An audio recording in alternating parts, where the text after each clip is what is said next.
जैसा कि कल एक प्रकरण मेरे संज्ञान में आया था। मैंने आपकी न्यूज़ के माध्यम से आपने नगर पालिका अध्यक्ष से महाविद्यालय को लेकर के बच्चों के भविष्य से जुड़ा हुआ एक प्रश्न किया था, लेकिन उन्होंने जो उसका गोल-मोल जवाब दिया, मुझे लगता है कि आप आधिकारिक तौर पर इस प्रकार का बयान कैसे दे सकते हैं कि महाविद्यालय गलत जगह गया है। आपका ये जो कथन था, ये कहीं न कहीं हम लोगों ने, जो डकैत गाँव वालों ने 262 नाली ज़मीन महाविद्यालय के लिए दान दी है, कहीं न कहीं उनकी भावनाओं को ठेस पहुंचाने वाला है। कहीं न कहीं आप, जो लोग आज भी सबसे बड़ा दान अगर कोई माना जाता है तो भूदान है। भूदान और कन्यादान 2 ऐसे दान हैं जिनको महादान की संज्ञा दी गई है, और आज आप जिस प्रकार से उस ज़मीन के ऊपर दोष गढ़ने का प्रयास कर रहे हैं कि ये ज़मीन सही नहीं है, ये जगह सही नहीं है, और निकट भविष्य में आपने कहा है कि जब भी मैं कभी इस पद पर जाऊंगा, मतलब आपका कहना स्पष्ट था कि जब भी मैं विधायक बनूंगा यमुनोत्री का, तो मैं इस विद्यालय को वापस बड़कोट लेके जाऊंगा। मेरा कहना यह है मान्यवर आपसे कि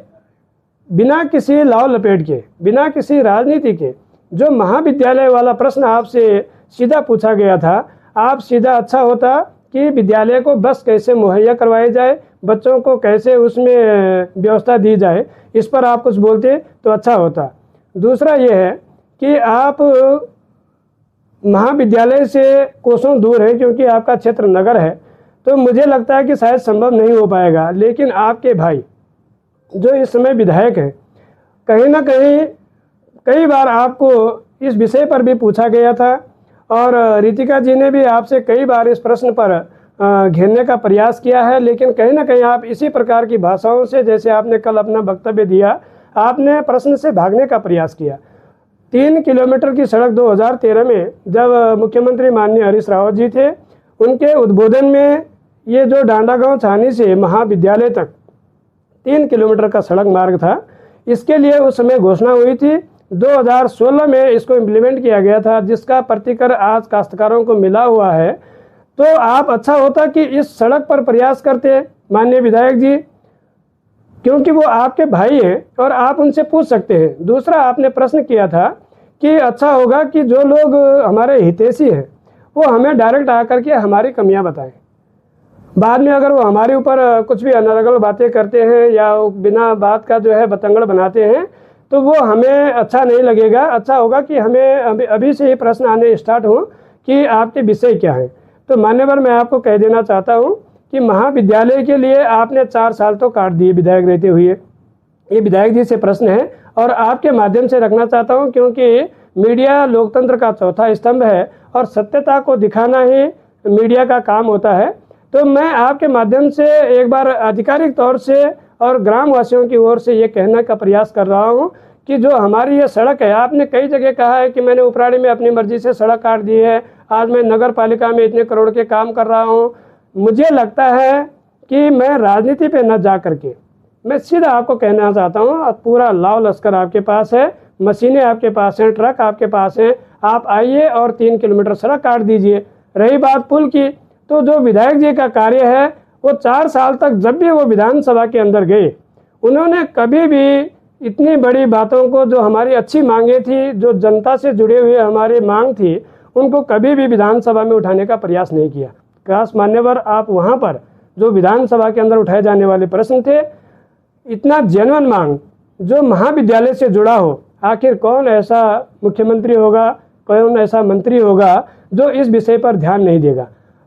अच्छा होता कि आप उस विषय पर बोलते, लेकिन कहीं ना कहीं आपने नगर का प्यार दिखाते हुए ये ग्रामीण क्षेत्र को, स्पेशली कि बड़कोट का जो बाईपास है, वो जब बाईपास हो जाएगा तो आपको लगता है कि बड़कोट हमारा चौपट हो जाएगा, जबकि ऐसा नहीं है मान्यवर। मैं आपको स्पष्ट बताना चाहता हूँ, नगर हमेशा ग्राम से बना है। गांव के लोग अपने बच्चों को पढ़ाई के लिए, हर किसी वाक्य के लिए वो बड़कोट ले गए, और उसके बाद वो नगर का विस्तार हुआ। नहीं तो पहले बड़कोट भी एक ग्रामीण क्षेत्र था। और आज मैं आपको फिर वापस उसी प्रश्न पर लाना चाहता हूँ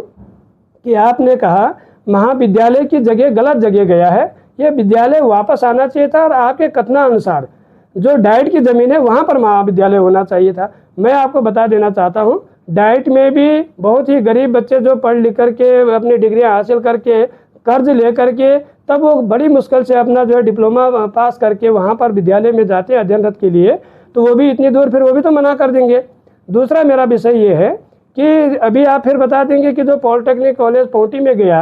वो भी इतना दूर है, वहाँ भी तो गरीब परिवार के बच्चे जाते हैं, कल आप बोल देंगे वो भी गलत जगह गया।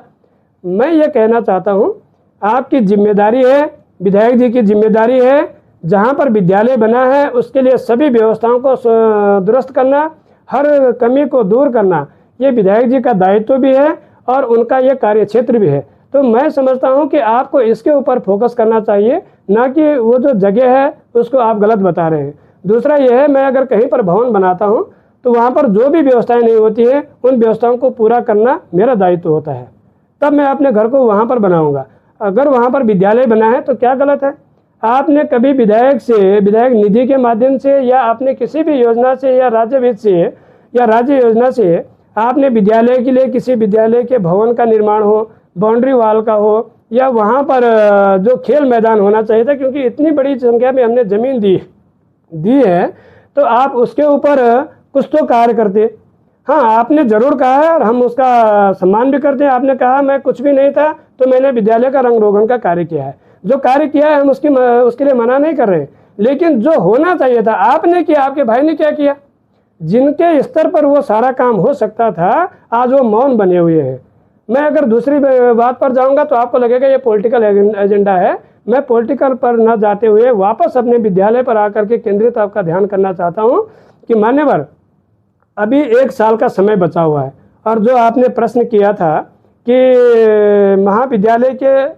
ऊपर अब जब मैं सत्ता में आऊँगा तो मैं इसको बदल दूंगा, मैं ये कहना चाहूँगा बदलने से अच्छा होगा 1 साल का जो अभी 1.5 साल का समय विधायक जी का बचा हुआ है वो इस सड़क को, ये सड़क है डांडा गांव छानी से और महाविद्यालय तक की, आप इसको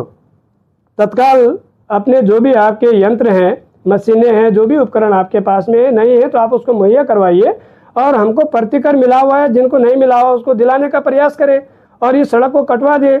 3 महीने केवल जो खड्ड है, बनल खड्ड, वो उफान पर रहता है, लेकिन बाकी के 8-9 माह में तो आराम से वहाँ से गाड़ी आर पार हो सकती है। हम सरकार को और ज़्यादा जगाने का प्रयास करेंगे। आप एक छोटे से विषय पर, मुझे नहीं बोलना चाहिए पर फिर भी मैं कह देना चाहता हूँ, जब आप एक छोटे से वाक्यांश के होने के बाद आप धरना कर सकते हैं नगर के अंदर, आप सड़क ब्लॉक कर सकते हैं, आप लोगों को आने में जितनी दिक्कतें हुई, खुद मेरा परिवार उस दिन अपने बच्चों को लेकर के गडोली बनाल होते हुए डखेड़गांव पहुंचा है, ये मेरी पीड़ा है,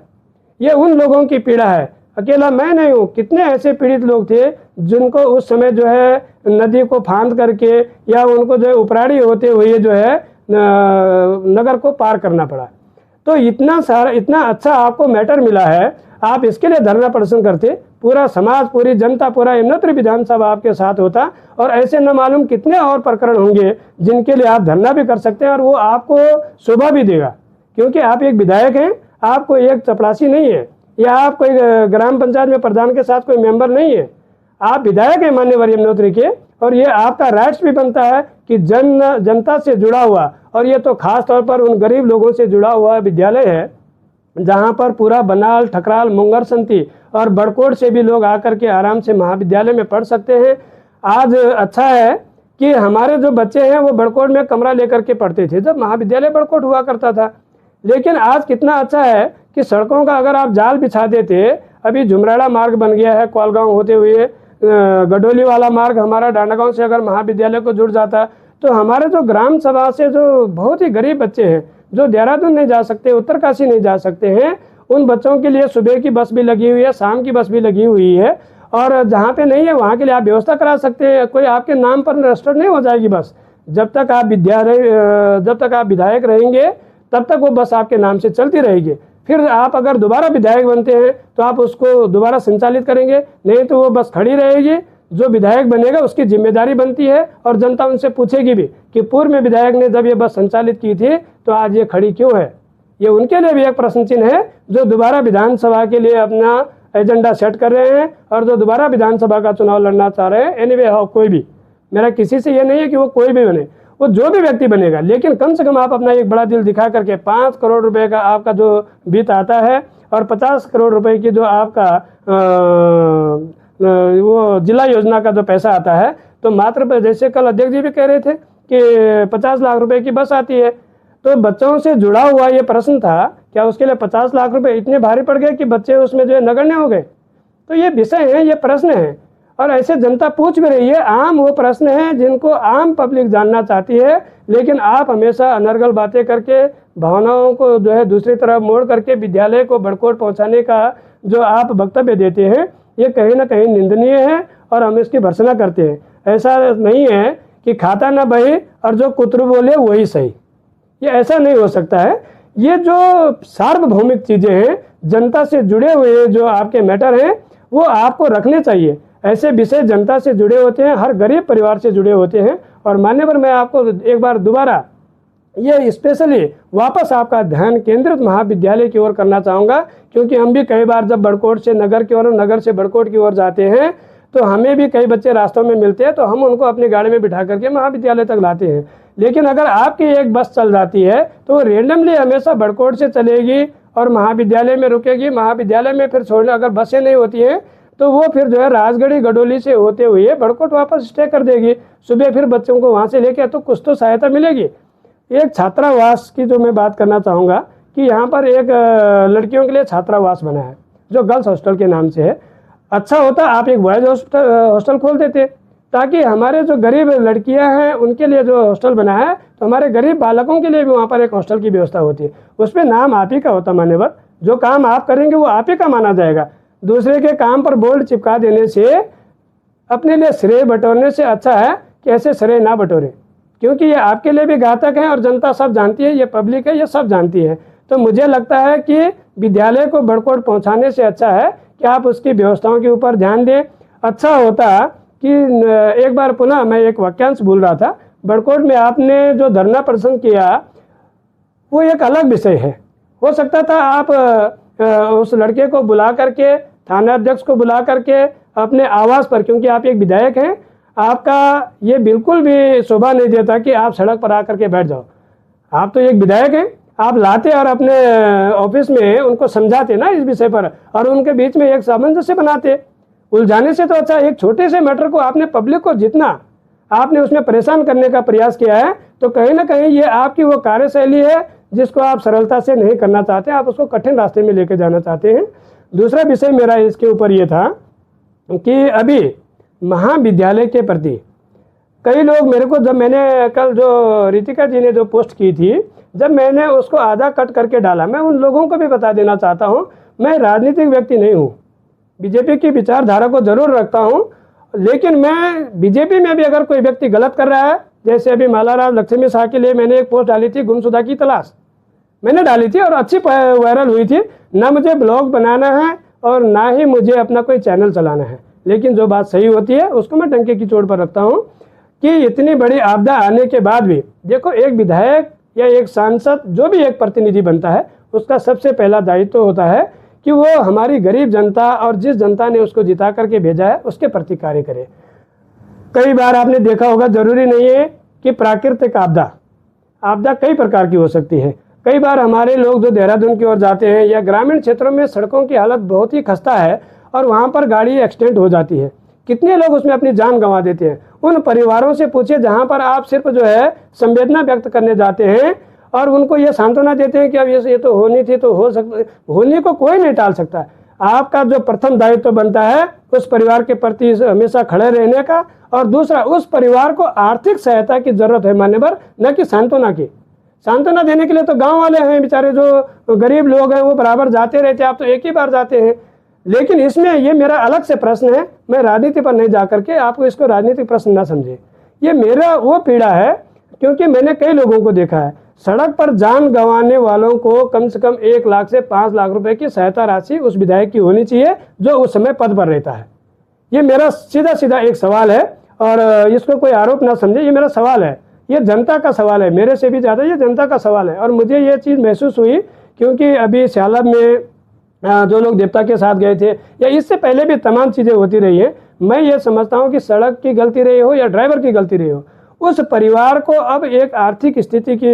ज़रूरत पड़ती है। वो अपने जनप्रतिनिधि से चाहता है कि अब मेरा जो खोना था वो खो गया, लेकिन वो आस लगाता है कि जब भी कोई जनप्रतिनिधि आते हैं तो वो कुछ हमें दे के जाए, ताकि उनके जो पीछे छोटे छोटे बच्चे छूट जाते हैं, जो उनके परिवारजन होते हैं, चाहे अगर पुरुष चले जाता है तो महिला को बहुत कठिन हो जाता है अपने परिवार को चलाना, या महिला चली जाती है तो पुरुष को बच्चे पालने बहुत कठिन हो जाते हैं। तो ये मैं आपको स्पेशली कहना चाहता हूँ, कोई भी एनीवे जो भी प्रतिनिधि होते हैं या जो रहे या जो रहेंगे,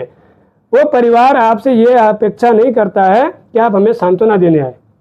ये मैं आपको डायरेक्टली कह देना चाहता हूँ। वो चाहते हैं कि आप आए और हमें आर्थिक सहायता करें, और वो उस समय आपका दायित्व भी बनता है। इसके लिए अगर आपको नियम के विरुद्ध भी जाना पड़े तो आपको जाना चाहिए, क्योंकि ये पब्लिक से जुड़ा हुआ है। आपको जहाँ भी जवाब देना पड़ेगा वहाँ पब्लिक आपके साथ मिलेगी। लेकिन हमेशा जो भी लोग जाते हैं वो सिर्फ वहाँ पर सांत्वना देने के लिए जाते हैं, लेकिन वहाँ पर उनकी जो आर्थिक सहायता का वादा करके आते हैं, दोबारा कोई लौट के नहीं जाता। लास्ट में यही कहना चाहूँगा कि नगर पालिका अध्यक्ष के द्वारा महाविद्यालय के लिए जो वक्तव्य दिया गया है, उन्हें आधिकारिक तौर पर ग्राम वासियों से माफ़ी मांगनी चाहिए कि आपने जो वक्तव्य दिया वो सरासर गलत है, क्योंकि भूदान महादान माना गया है। और इतने बड़े स्तर पर आज जो है उत्तराखंड में मुझे लगता है कि किसी जगह पर किसी भी सरकारी भवन के लिए इतना बड़ा भूदान किया गया हो। ये पहला ही गांव होगा जिसने 267 नाली 62 या 67 नाली है, उसमें यूपी लैंड अलग है। ये हमारे द्वारा जो दान दिया गया है, तो ये सबसे पहला गांव होगा उत्तराखंड में जिसने इतने बड़े स्तर पर भूदान किया है। और आज आप वहाँ व्यवस्थाओं को जुटाने के बजाय आप ये कह रहे हैं कि हम उसको सत्ता पर आने पर उस विद्यालय को ही उठा देंगे। यानी आज मेरे को एक विषय याद आया कि लोग कह रहे हैं कि गैरसैंण राजधानी होनी चाहिए। आप बताइए ना, गैरसैंण में राजधानी होनी चाहिए तो वहाँ व्यवस्थाएं तो जुटाई जाएंगी। वो भी एक ग्रामीण क्षेत्र है, लोगों की मांग है, जेन्युइन मांग है, होना चाहिए। नहीं हुआ किसी कारण, बस देहरादून में बड़ा विषय है, नहीं जाना चाहूँगा। लेकिन अगर गैरसैंण में राजधानी लोग मांग सकते हैं तो व्यवस्था तो सरकार को करनी पड़ेगी, सरकार के जो नुमाइंदे हैं उनको करनी पड़ेगी, स्थानीय जो विधायक है उसको न करनी पड़ेगी कि जनता करेगी। या हम लोगों को आप ये चाहते हैं कि हमने ज़मीन भी दान दी और वहाँ के लिए बस भी ग्राम सभा लगा करके दे। अच्छा होता ग्राम वासियों ने इतने बड़े स्तर पर जो ज़मीन महाविद्यालय को दान दी है, आज वहाँ पर बाहर से लोग आकर के जो 4th क्लास के पद होते हैं उनको बाहर से आउटसोर्सिंग के माध्यम से भरे जाते हैं। आप इसके लिए एक बार गांव के साथ धरने पर बैठ जाते या सदन के अंदर इस विषय को रखते कि जो ग्राम वासियों ने, डखेड़ गांव वालों ने जो जमीन दान दी है, आज जो 4th क्लास के पद हैं वो ग्राम वासियों को फर्स्ट प्रायोरिटी में रखे जाने चाहिए। अगर ग्राम वासियों के द्वारा वहाँ पर वो पद नहीं भरे जाते हैं तब आप उसको बाहर दीजिए। जो गांव की एक मांग भी है, आप उसके ऊपर काम ना करके, विद्यालय के लिए कुछ ना करके आप विद्यालय को ट्रांसफर करने की बात करते हैं। तो मेरा आपसे ये विषय है कि दोबारा आप इस विषय पर फिर वापस ग्रामवासियों से माफ़ी मांगे जो नगर पालिका अध्यक्ष ने कहा है, और वो ग्रामवासियों से इस बात के लिए भी ग्रामवासियों को आश्वस्त करें कि हम इस 1 वर्ष में जो ये 3 किलोमीटर वाली सड़क है हम इसको भी वापस बना करके देंगे। और महाविद्यालय के लिए जो भी हमारी ओर से हो पाएगा, या जो बस अभी विद्यालय में बच्चों के लिए होनी चाहिए थी, हम उसके ऊपर भी कार्य करेंगे। और ये सिर्फ कार्य करना केवल फाइलों पर नहीं होना चाहिए, ये आपको तत्काल 2 या 3 महीने के अंदर धरातल पर दिखाना चाहिए। तो हमें भी लगेगा कि हाँ, विधायक ने 4 साल तो सोता रहा, लेकिन अंतिम का जो वर्ष रहा उसमें उन्होंने कुछ भी नहीं देखा। उन्होंने जो भी पैसा आज तक जो है नदी में बहाया, आज वो पैसा कहीं ना कहीं जो है समाज के हित में लगाया, बच्चों के हित में लगाया और गरीब लोगों के कल्याण के लिए लगाया गया है। धन्यवाद।